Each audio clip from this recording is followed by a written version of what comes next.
And hey, let's sing that song. Amazing. Aerosmith, Cousin Charlie Weatherman. Good morning. Good morning. Hey, I can't see both of y'all. I can only see one of you. You're going to have to get in here tighter, man. We got people out there. Are you logged on yet, Cousin Charlie? I'm getting on right now. Are you going to share this? I am. Cousin Charlie, if I gave you certainty that my language would be appropriate, would you have any problems sharing my screen? I would not at all. You promise? Fix and share it right Is now. that Our two favorite girls are on, Brittany and Kira. Okay, hey, Kyrie's on here. Hey, everybody, tonight is my girls' big women's event. And I'm very, very, very happy and proud of what she's done. She wants to create a little movement with female lady entrepreneurs. So she put a little group together, Kathleen. And do you know how many people have said they're coming? A lot of people might say they're coming. 249 or 252. How did you come up with that Because number? I watched the Space Time Live. So you watched this morning. She had 300 some odd people. I don't know how they're all going to get in there, but imagine how powerful that would be. She might need a security. Really, if she's got 50 people there, I mean that is a huge turnout. So 312. Excuse me, Brittany Renee. What is it? I don't even know about it. She's really wanting to create a woman empowerment type deal, where she's trying to bring in ladies that are female entrepreneurs. So it's been amazing the response that she's had. You want to know a funny story before we get started? Go ahead with it, man. Go ahead. When my very first Bible study group that I ever taught was a women's group. I was the only guy in there. Now, look, I was the chauvinist, and that was God's way of showing me how powerful women are. Now, hey, here's something I thought about doing. I have wanted to network, connect, and be an advocate for one another. So it's a great idea what she's doing. I mean, 312 people said they'd come. Let's just say At y'all's house? No, it's going to be in her shop. It's at the exchange. But just think about how powerful that's going to be, even if she's got 50 people in there. I mean, it's such a great idea. Way to go, baby. So we were riding down the road in my junky ass ex-cousin Charlie. I apologize. In my junky ride that I no longer drive, by the way. We were driving down the road and I was talking about the mentoring program that we started. It's 6 weeks long, and there's been a few girls that have asked me about it. And I said something to Brittany Renee about it, and she's like, well, why don't you have women in there? And I thought at the moment, what could I say for a woman? But all day, that thought kept coming back up to me. I think I could be excellent for women to hear. Hey guys, how y'all doing? I see you on here, Belinda, Carrie Ann Sear, David McWilliams. Do you? Because I'm a woman. Weatherman says I can help women because I am a woman. I was raised by a woman, a single mama. And Weatherman says because of that fact alone, I've got a lot of female tendencies. Do I have female tendencies, Kathleen? Like what? But that's not. Hey, I'm fat. Doesn't fat. I am a self-proclaimed It's good diva. quality. Yeah. Diva. I mean, it's not What are some of my female qualities? I'm going to refer to Charlie Davidson on this one. Well, he ain't gonna say because he's chicken. Hey, Ronnie Martin. You got an emotional roller coaster. I'm very emotional. I'm all over the place. As a matter of fact, I'll tell you a little story that goes into this. Dealing and overcoming challenging times, okay? That's what we're going to talk about this morning. I think everybody can agree that we are all going to go through them at some point. Hey, my favorite city councilman's on here. My favorite banker, one of my best friends, one of my biggest advocates, Mr. Ronnie Martin. Hey, our favorite customer, Lucas Holman. Hey, one of our favorite customers. I don't think I'm overly sensitive to me. You can say things to me. Am I defensive? You debate a lot. So I wasn't. You're just a debater. I'm a natural debater. That's my personality. That's what I struggle with. I think I'm very sensitive to other people. I make sure you understand me. But hey, enough of me. We can talk about that the next 22 hours today. So let's talk about overcoming tough times. Yesterday, and this is a very, very, very small, tough time that I'm going to talk about, okay? Very challenging, but let's just say when I set my goals, I've been talking about goals. My goal this year did not include a new automobile. That was something I decided, you know what? I don't have any car payments. I don't want anything. My banker's on here. He doesn't even know this yet. But surprise! This is not something that I wanted to do, was deal with a car, anything like that. So yesterday, me and Cousin Charlie went out and we looked at something, and out in Harvest Woods, we met Joey. We met some customers out there that wanted to do a pre-sale. And I was complaining, my car, it's a Range Rover, and it's got an air suspension lift that sometimes it works, sometimes it doesn't. So the car is constantly moving. You can hear it, it's like grinding. Yeah, it's constantly moving around, and the light comes up, slow down to 30 miles an hour. So I'm coming back, and these lights start lighting up that I've never seen before. The transmission light was on. There was a few other lights. So when we're coming back, where our office is, there's a new Chevrolet dealership. And I'm like, Cousin Charlie, do you have time to go in here? Pulling out of this office yesterday at 3 o'clock, a new vehicle was nowhere in my mindset, by the way. Right. So we're coming back, we pull in there, and guess what I wanted? Do you know what I wanted? A dually, probably. I wanted a dually. I wanted a big diesel dually, okay? We talking about Sissy and Urban Cowboy. That's right. That's right. So, hey, I test drove a dually yesterday. As a matter of fact, I test drove the dually to take it to the house to see if it would fit. It wouldn't fit. It did fit. It fit. It fit. Me and Cousin Charlie and my sales, it fit perfect. In the driveway or in the garage? I thought he pulls it into the model. Yeah. So we are, me and Cousin Charlie and our dually and our salesperson. Hey, they wouldn't let me take it without him. Cowboy hat. Safe. So we're going back. You got cowboy hat. Me and Cousin, I do have it, and I got the little vest with the guns. So we're driving back, and Cousin Charlie's like, "Man, I like this. It was nice. It was real nice, real nice." But I keep wrestling with. I didn't plan on doing this. This was not in my plan. I did not want a new vehicle. But whenever we went back there, I saw a Yukon. Right. Okay. So. But hey, our coach and your coach said that even last week said, do it, take action. That's right. Take action. Hold on, I'm still telling the story. I'm sorry. So we go back. I didn't test drive. I was telling him I was interested. I was giving him all my information. I forgot to add this. When me and Cousin Charlie was driving around the dealership, it felt like the car hit a bump. That's what he said. Yeah. It felt like I ran over something. It was Cousin Charlie's got a pending lawsuit, but something was wrong with either suspension or the transmission or something. So we talked. I told the guy just to create some distance. Hey, dude, I got to get him back. It's Wednesday night. This dude's gonna go to hell if he don't go to church. We got to get him back so he can go to church. So Cousin Charlie, he brings me back to the office a mile away. What am I echoing? It's off there. Oh. So he brings me back. I get out, and I'm like, man, do you mind following me home? I don't trust this guy. So he's like, yeah, I'll do it, because he'll always do whatever, right? Yeah, whatever. It don't matter. It don't matter. So you rest this gorilla? Yeah. He'll do it. So I get in the car, I turn it, I crank it, it didn't start. Wouldn't even start. And I was so mad because, hey, there's some other things you don't know about me in this car. I don't have any heat.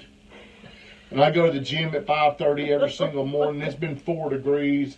I can see my breath. I'll tell you how cold my car was. I finally cleaned my car out this past weekend because me and Brittany had to go get bar stools. I found a gift card in the very back somehow. But I was cleaning out my car, and there was a water bottle that somebody left in there completely frozen like a brick. That's how cold it is in my car. So all these things are going on that really, really, really frustrate me. But again, when I set my goals, the car was not, I did not want to have to deal with a new car or anything like that. So Cousin Charlie is, he now is not following me home. He has to take me home, okay? Which I live 2.6 miles 2.6 miles from this office is where I live. Yeah. Cousin Charlie took me home. As I'm going home, Safe calls me. He's my guy. And he's from Iraq, okay? So he can kind of comprehend. But all these things are going through my mind like, hey, this is just a sign I shouldn't buy it. Or I'm going back and forth emotional, like you're saying, Weatherman. My emotions are all over the place. So I get very frustrated when things don't go fast. If they go slow, it really slows me down. So I'm sitting here and I'm explaining to my guy, Safe, I've got to say my name repeatedly. You know, he's got it misspelled in my email address. He couldn't get that right. Oh, he couldn't. I was just getting so pissed off sitting there. And so I finally get home and I'm like, man, just tell me what it's going to cost. Tell me this. Give me options. So he finally calls me back. And he's trying to get me to buy the deal. I'm like, dude, I ain't buying that damn truck. I ain't buying that. He keeps calling me Mr. Tommy, as Brittany says. Mr. Tommy. So we're sitting there, and I said, hey, man, bring me that Yukon to my house. I said, hey, this is what he did for me. He drove it to my house. Now, granted, I live 1.5 miles from this dealership. Okay? So he brought it over there, and I'm like, I'm not going to test drive this. Hey, Shane Ray, how you doing? I'm not going to test drive it until Brittany, because Cousin Charlie said, make sure you run this by Brittany. Very smart move. Cousin Charlie did say that. He did say that. So I wanted her to be a part of it. So she gets there and we drive it, and she liked it. Nicholas got in there. He really liked it. So I just said, all right, I'll buy it. Just that easy. I didn't ask one question. I didn't negotiate. Brittany's, okay, I don't like to deal with things. I like to just get them over.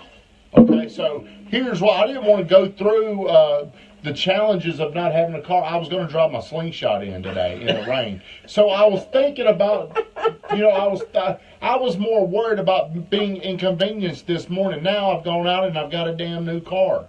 I've got a new car or a new truck or whatever you want to call it. So Ronnie Martin, I think I saw this going down in your driveway. See, Ronnie Martin saw it. I didn't even talk. So let me ask you a question. So we talk about these women tendencies. When you got in there, did you look in the mirror and think, man, I'm pretty?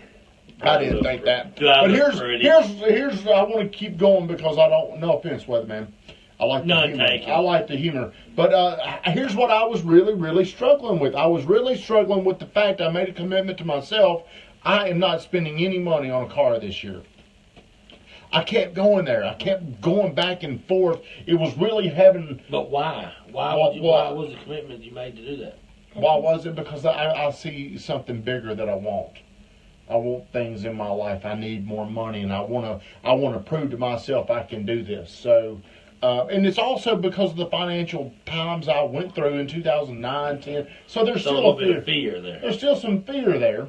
So I'm sitting there and I'm complaining about it, and luckily, all the times I tell Brittany to get over things and what you got to do, I had my little coach there, Brittany Renee, who was saying, dude, it's over. The Range Rover is history. You've got this car. Quit worrying about it.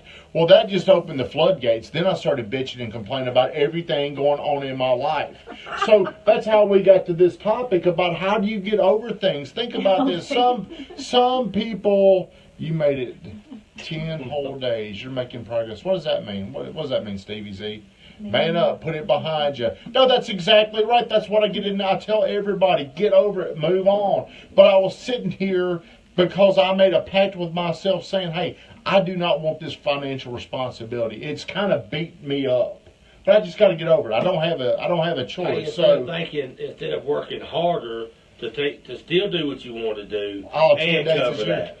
You know what I mean? Yeah. And looking at it that perspective instead of perspective is holding you back instead of it ought to make you more hungrier and strive harder. Hungry. So, hey, I wrote down 5 things this morning. I woke up early. I woke up at 4 o'clock this morning because I heard something like, it sounded like somebody broke in the house. That Range Rover just and because of my female tendencies, I'll make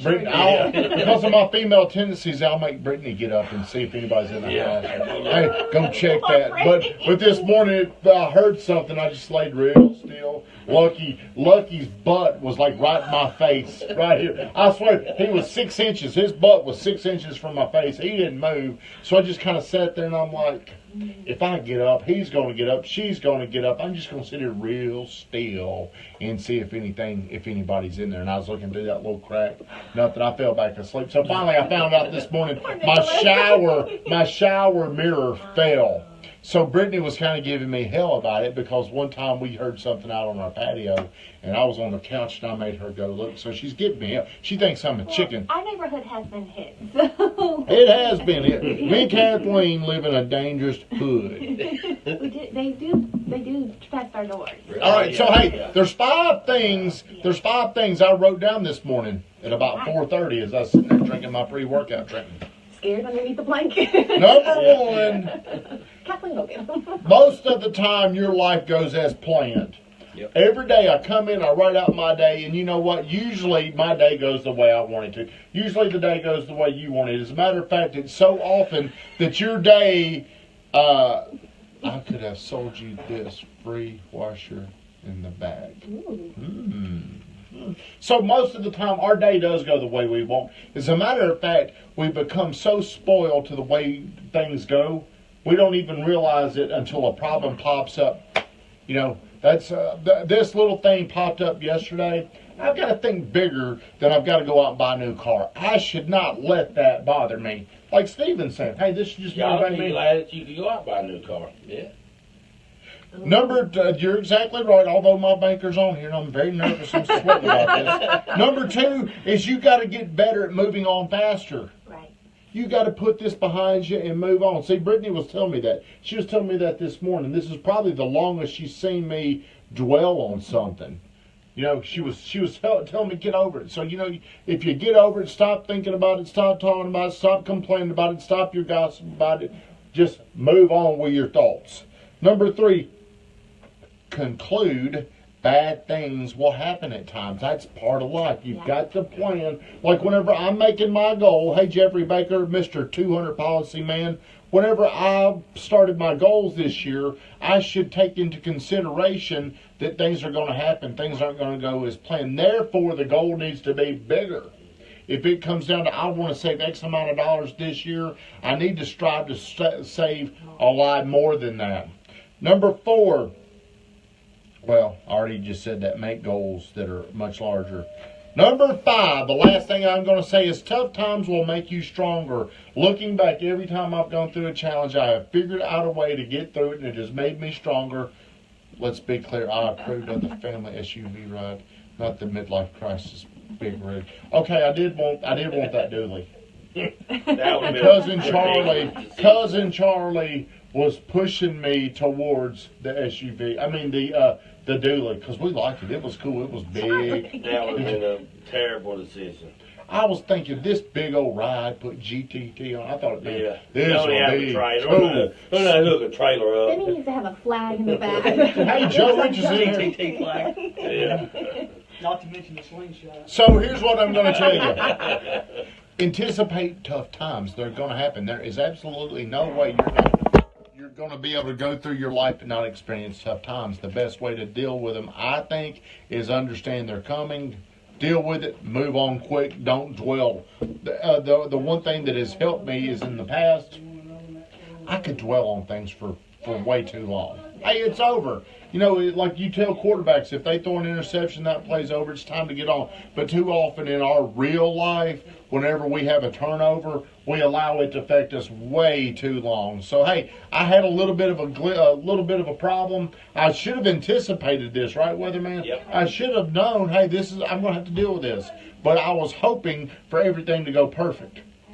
You know, it's going to go this, but guess what? It ain't going to go that way. So you've got to be prepared. Like Weatherman said, thankfully, I should have more gratitude that I can just pull into a dealership all of a sudden. Hey, my best friend Derek Godwin's on here. I should be thankful that I can pull into a dealership and within a minute just say, hey, this is what I want. That's how I should be looking at it. And if you look at it with gratitude, it will help you get over this a lot easier. So I'm just going to have to find a way to overcome this because I feel like it's affecting my goal. So everybody, I know I've rambled too long. Weatherman called me a woman. Kathleen called me a woman. Cousin Charlie always agrees with me. He's my little yes man, right? Let me ask you, so you bought a new car. You bought a new car. You know what that means? What? You just gotta sell 3 extra houses a year to cover it. Is that hard? Get How, that Does right anybody? down the Hey, how simple is that? is there anybody out there? Hey, we're trying this. Could anybody help me? Does anybody I know? just need 3 people to I help need me. 3 Duke Goblin. I need you to buy a few houses. Tyler Burnett, do you know anybody looking to buy or sell a house? Help me overcome this baby setback. Everybody anticipate these tough times, but I think what Weatherman said is exactly correct. Gratitude will really help you overcome this little bitty setback. It's a little bitty setback. Everybody have a great day. Thank you for tuning in to Morning Grind. We'll see you tomorrow.